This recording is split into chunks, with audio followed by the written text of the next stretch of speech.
Well, Colin Hanks, we're all in the middle of watching Fargo on FX right now, and your character Gus Grimley, in an article I wrote yesterday to promote this chat, I called him a reluctant hero. How would you refer to him? I think that's a fair description of him. I mean, he's definitely a man that's out of his element. You know, he's in over his head and out of his depth for sure. But he definitely feels a responsibility to sort of fix or right this wrong that he committed by letting Malvo go in that first episode. And the deeper he gets into this sort of web as the series progresses, he just keeps finding himself more and more, out of his element. And, as last night's episode so eloquently pointed out, he's very ill-equipped. And, but yeah, I mean, a hero, maybe. I mean, he's definitely reluctantly trying to do that right thing, and a lot of times I sort of feel like the most realistic kind of like quote unquote heroes are people that aren't necessarily ones you would think would be doing these things or trying to fix these things. They aren't necessarily the ones that are the ones you'd expect to save the lady or do anything like that. So yeah, I don't know. I think to a degree that works, but I also sort of feel like perhaps I'm not the best person to describe him. Well, you say ill-equipped, but really he and Molly, the other deputy, they were the only ones to figure this out, to figure out what is going on. Everybody else, all their superiors, co-workers, don't believe any of this that's going on. Well, I think to a degree he definitely is just following Molly's lead. Molly is the true detective, to borrow a phrase from another television show, but she's much more nuanced and much more has more experience in terms of actually doing detective work. Whereas Gus really was never given the opportunity or the chance to really do that. He just sort of does the odd jobs there in Duluth that none of the other police officers really want to do. That said, he is able to sort of put two and two together, and both Gus and Molly pool their resources and are able to sort of crack this thing. But they're both shall we say, minimized in their workplace. Gus is obviously just sort of laughed off, and no one really takes seriously at all. And Molly is sort of seemingly a nuance, basically annoying to any of the other police officers there, especially Bill, Bob Odenkirk's character. So. I think the two of them are both underdogs in that way, and so they are the only ones, when no one else is going to listen to them, they just try their best to solve this thing. Well, let's go back to that premiere episode, because I can understand how Gus feels like he made a mistake letting Malvo go, but boy, when the episode ended, I was thinking out, maybe even out loud, I would have done the same thing. I mean, you could sense that if he didn't let him go, things were not going to end well. Well, yeah, I mean, there were so many things going on in that one scene, and the one of the things that I found really unique about just that first episode, which is really all I had to go on. I mean, really, I just was able to choose the series based on that one script, and the entire script was so well written. But here is ostensibly one of the four sort of main characters within the series. And you introduce him towards the end of the pilot episode. I mean, a majority of the time, if you're playing by normal TV rules, you got to introduce all 8 main characters within the first 10 minutes. And so here's this scene towards the end. You're not quite sure who this guy is when you see him talking on the walkie to his daughter. He pulls over a man whom the audience already knows is a very, very evil guy. And so you're instantly thrown into Gus's shoes, so to speak, and you have to ask yourself, well, what would I do if I'm threatened by this guy? you know, how would you handle that? What would you do? And you know, Gus's inaction in that scene, which I think is actually more important than his actions, because he actually doesn't do anything. He passively lets him go. He doesn't want to, but that's what ends up happening. That scene, that's a killer scene.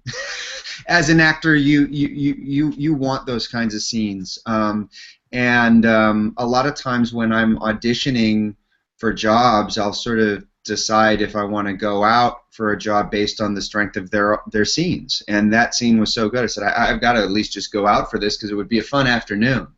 And then little did I know that, you know, I'd get the part, and then the rest of the series would fold out the way that it did. You know, not just that scene, but so many over the course of the episodes that we've watched.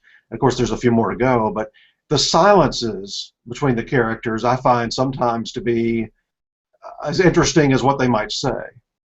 Well, yeah, I mean, it's the beats, you know, it's those moments. I mean, any show that I watch that has those moments, I'm instantly thinking, well, what are they going to say? Like, what would I say? You know, it sort of is a tool to be able to bring that audience in, and you know, we were very lucky that very early on FX really accepted Noah's vision of the show and what he wanted, and at no point were we really, in terms of, you know, I mean, you shoot some scenes quickly because you're running out of daylight or something like that, but very rarely were those actory moments rushed.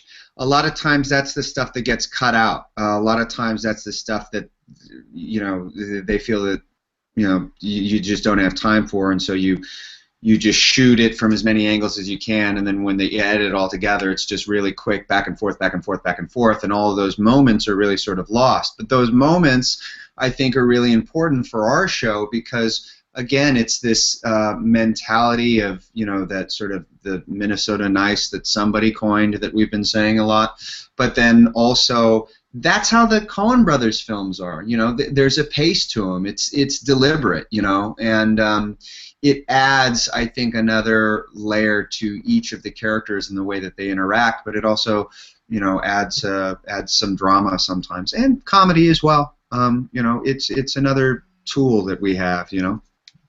Well, the conversations on the show aren't like, some of them are, but some of them aren't like anything else on TV or in film. And I particularly want to ask you about, and I can't remember the actor's name, but the neighbor from across the way, the scene at your table, I guess kitchen table, which is such an interesting scene to watch.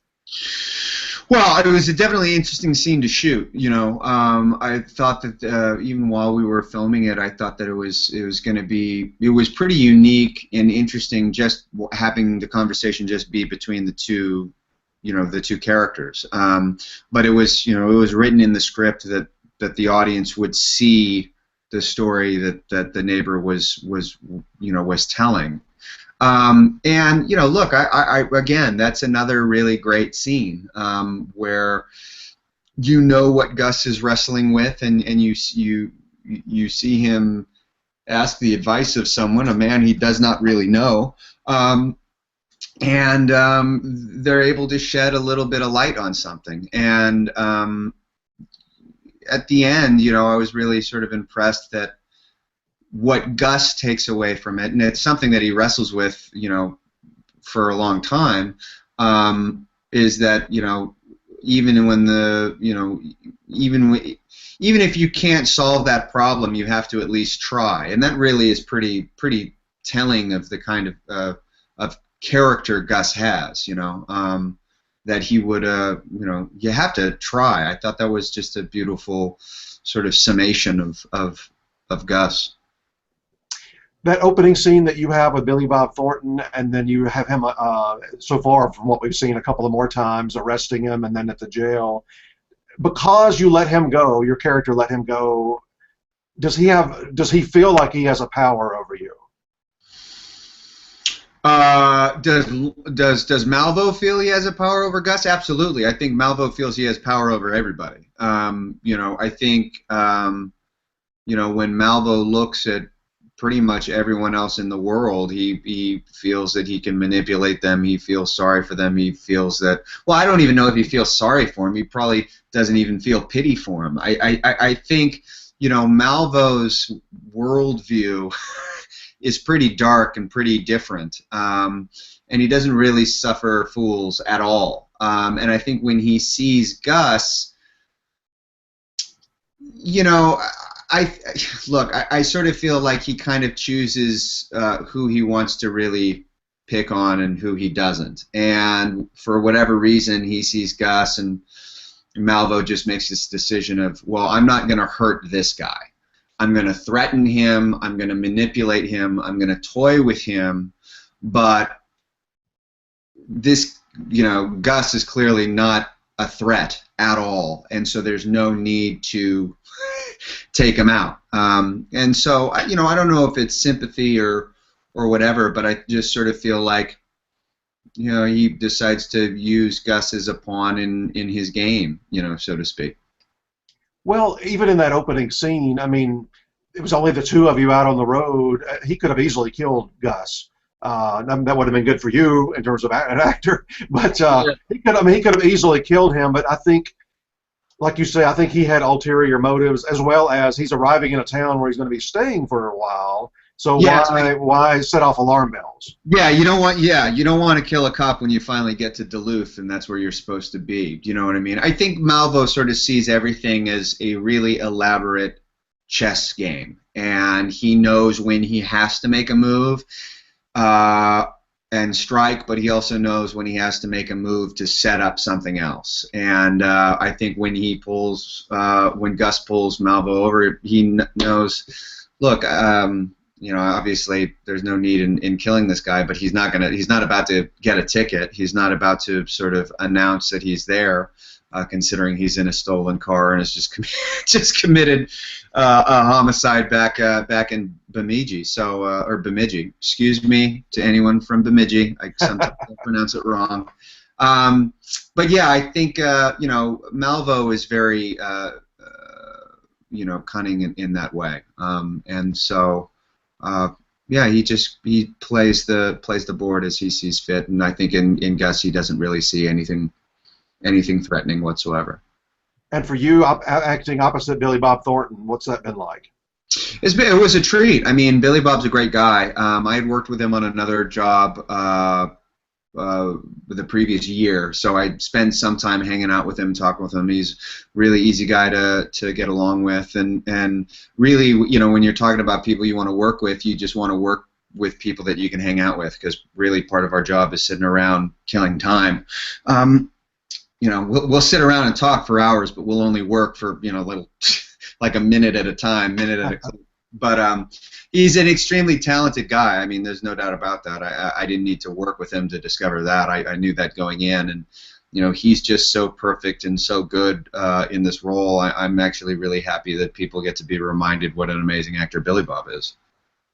And you have had a lot of scenes with Allison Tolman, and I'm sure for someone like yourself who's been doing this a while, it's got to be a lot of fun to see. I mean, I had not known any of her, so to see an actress that most of the public doesn't know knock it out of the park, I mean, you've got to enjoy that. Oh, yeah. I mean, it's actually really fun and invigorating. I had met Allison up in Calgary where we shot, and I had hung out with her on numerous occasions, had a bunch of dinners with her, and really just liked her as a person, but hadn't worked with her yet, and was sort of nervous because you don't know. You never know how someone like that is gonna react under the sort of the pressure, so to speak. But she was so flawless and so good and prepared, and just really just sort of inspiring in that way, that I'm actually really fortunate that we got to work together as much as we did, because I ended up learning as much from her than I did from someone like Billy Bob or any of the other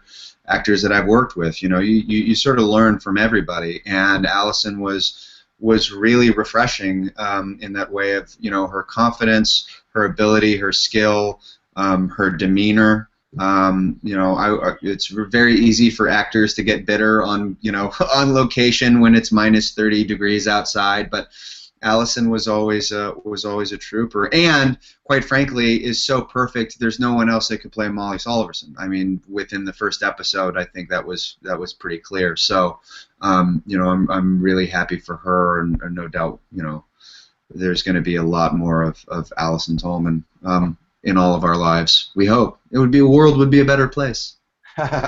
Well, as an actor, looking at projects, looking at ideas, things to do, this is sort of a recent phenomenon. This limited series anthology, True Detective does it. Your show, American Horror Story, does it from year to year, where you bring in a whole new plot, a whole new set of characters, possibly a lot of new cast members. Certainly, in the case of True Detective, that's going to be the case. I guess Fargo as well. Doesn't that give you all a whole lot more creative freedom? Because anything could happen to any character at any moment. You're not trying to drag those characters out over a bunch of years. Well, yeah. Look, I sort of mentioned it earlier, but TV has always sort of functioned within the specific construct of here are the rules. You got to introduce these characters, you know, within these pages. You have to have this act break. You have to do, you know, there are all of these sort of tenets in place that have been in place for a long time, and that's not necessarily a bad thing. But I think nowadays, in terms of the way that people watch TV, how they watch it, when they watch it, and the kind of stories that you're now allowed to tell, you don't necessarily have to play by those rules all the time. You know, I'm not saying every show should be like that, but it's nice to have the option. And with this, you know, clearly, I think in a lot of ways it's very liberating because you know that there's an end game. It's not just going to be this thing that just keeps going and going and going and going and going, and you have no idea where it's going to end, or if it's going to end, or how it's going to end, if you're even going to get that ending. Do you know what I mean? Whereas this, you know, and I sort of look at it more as like a mini series more than anything else. It's like, look, we're starting at A, we're ending at Z, and there's a lot of really different things that can happen between now and then, but it's all being told, you know, it's not like all of a sudden there's going to be some cousin that shows up that's then going to be in every episode afterwards. It is freeing. It is because you know that you can play and you can be a genuine, and you can observe these characters as opposed to sort of putting on a sort of a certain kind of performance. I think our show allows each actor to perform in a certain way that, as actors, we're all salivating, you know, too, and create these sort of well-rounded, three-dimensional characters in which, like you said, sometimes, you know, when the character doesn't talk, they're saying everything. Do you know what I mean? And so when you have that kind of freedom, you know, from the get-go, there's really, I mean, you can pretty much go anywhere. You know, within that season, and we do. I mean, we don't really pull punches. You know, we really go for it. You know, as I watched last night, I guess that was number 6 in the blizzard, and of course the kind of the twist ending that we don't know how it's going to turn out. I thought to myself, I don't know where this thing's going. I don't know. I don't have a clue what's going to happen to all these people. That, you know, look, that's a delicate line. You know, sometimes that's really great, and that could be really exciting, and sometimes, you know, you could, you know, that could be the thing that, you know, makes you lose a lot of people's interests. But, you know, hopefully, I think, you know, at this stage now, we're like you said, 6 episodes in. You hope that, you know, the people that you know that are following the show, you hope that you got a good grip on them. You know, you hope that they really like the characters. You hope that they're rooting for some characters, whether it's for the characters to succeed or the characters to fail, or a little bit of both. But more than anything, you just hope that the audience really wants to see how this is going to resolve. And again, you know, because we're not necessarily playing by normal, you know, TV conventions, some of the stuff that we do is really kind of unique and a lot of fun. But for me personally, if I'm invested in those characters, I don't want to know what's going to happen. I want to be surprised. That's, you know, that's the really amazing thing about television now, is that, you know, you can invest this time and energy and hopefully still be surprised by something. But it's a delicate line, It's a very delicate line because you don't want to abuse that by any means, and we try very hard to keep people guessing, but not push them too far. It has to make sense, but it can also be surprising. Yeah, exactly. We're going to have Noah Hawley on Monday, the creator of this TV project, Fargo. What could I ask him that he would know it's coming from you? Oh, geez, so that he could know it's coming from me. Or just something interesting that I might not think of to ask in the interview. That's a good question. God, it's so funny. I've heard so many people ask him questions over the course of the last few weeks. I haven't even thought about any questions that I may have for him. Gosh, I don't know. I think more than anything else, I would probably want to know how he came up with the general idea for the show and the concept for the show. Do you know what I mean? I think one of the really unique things that he was placed in a very unique position. Remake probably one of the most, or not remake, but rework one of the most iconic films of probably the last 25 years, but don't do it with any of the characters. And make it your own, but yet make it familiar. I mean, that's not an easy task, and yet somehow, not only has he done it, but I think in the process, it's sort of, I mean, at this stage, it's almost like a no-brainer. Like, yes, of course you don't want the same characters. Of course you don't want to just retell the story. You want something all new, but you want it to be familiar. But, I mean, at the time, that still was pretty radical thinking when, when the show was sort of conceived and produced. So basically, just where does he have time to do anything else? Well, that's so I know that answer. I know the answer to that question. It's tricky to, like you say, how do you even go into that meeting where you say we want to do a TV show that's in the same style, the same sort of feeling to it, but nothing, nothing else like the actual movie. Well, I think he was also, to give credit to FX and to MGM as well. I think that was from the get-go what they wanted.